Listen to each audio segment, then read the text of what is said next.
Britain ने भी है कि एक नौजवान को अरेस्ट किया जाता है और दूसरे दिन लाश उसके घर भेजी जाती है। हमारी अपील है सरकार से कि इस मारदार को खुदा का वास्ता बंद कर दें। इससे कुछ नहीं होने वाला है। इस मारदार से, किलिंग से हालात और खराब होने वाले हैं। इनको रेस्ट्रेंट करना पड़ेगा अपने सिक्योरिटी फोर्सेस को, और कोई चारा नहीं है। एक क्लियर सिग्नल जानी चाहिए that human life is sacred, the sanctity of the human life can not be compromised at any cost.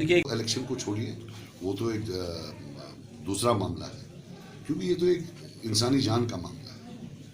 पढ़े ना पढ़े वो अलग बात है, लेकिन हमें ह्यूमन लाइफ की सैंक्टिटी को रिस्टोर करना। तहकीकात तो यहाँ बहुत होती रही, पहले भी, आज भी और आज भी होगी। मेरा मानना है कि एक क्लियर कट ऑर्डर होना चाहिए कि जो यहाँ का बाशिंदा है उसकी ज़िंदगी सेक्रेड है, उसकी ज़िंदगी महफूज है, चाहे वो सिक्योरिटी फोर्सेस के पास अरेस्ट है या आम किसी चौराहे पर चल रहा है। हमें उसके लिए जो है we should aspire for that.